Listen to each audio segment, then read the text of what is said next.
You're here because you're working on a drivability complaint and you've been unable to figure out the root cause of the problem. Fuel quality test equipment is not that expensive, and fuel quality testing should be added to all your diagnostic steps. We're going to test for read vapor pressure, water contamination, and excessive alcohol in the fuel. Read vapor pressure tells us how fast the fuel will vaporize. In some states, there's summer and winter class fuels. Using the wrong class of fuel may cause a drivability problem. Your equipment may look different, it may be different, but they all do the same thing. Remove the fuel from the vehicle. Make sure you get it out of the fuel tank. Do not remove hot fuel from the fuel rail. This testing is temperature sensitive, and you don't want to use hot fuel to start with. Place the correct amount of fuel in the tester, thread the gauge onto the tester, pour hot water into the cup, place the test unit and the thermometer in the hot water, and at the correct testing temperature, read the gauge. Compare the reading to the RVP chart. A measured 9.0 psi means that the fuel is summer grade fuel and it's not intended for winter use. In this example, we measured 15 psi.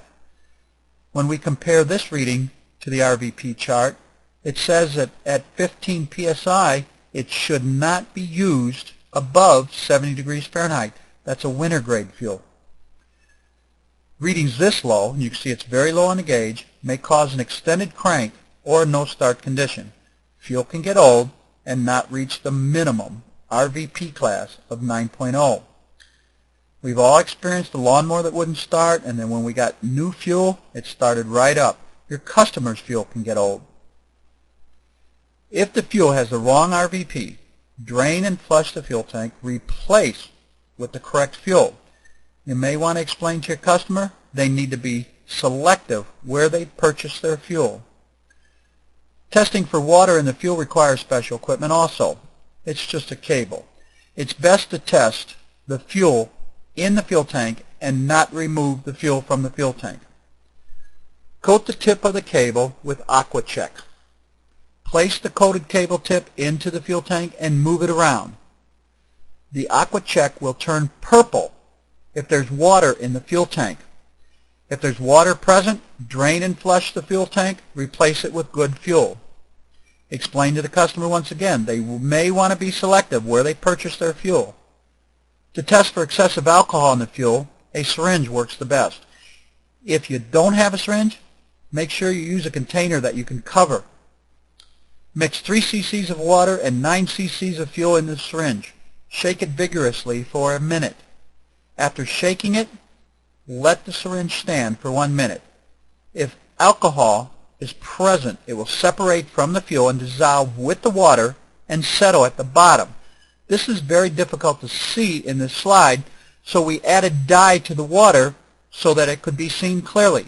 In this example, there's a little over 10% alcohol in the fuel.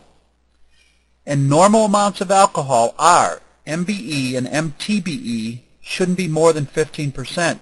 Methanol shouldn't be over 5%. Excessive amounts of alcohol may cause drivability problems. Now don't forget, there are flex fuel vehicles. Their designation is FFV, and they will run on 85% maximum alcohol. That's right, up to 85%. These vehicles have a fuel sensor to detect the concentration of alcohol. Vehicles without the sensors will experience drivability problems. If there's excessive amounts of alcohol in the fuel, drain and flush the fuel tank, replace with good fuel, and once again tell the customer he needs to be more selective where he buys his fuel.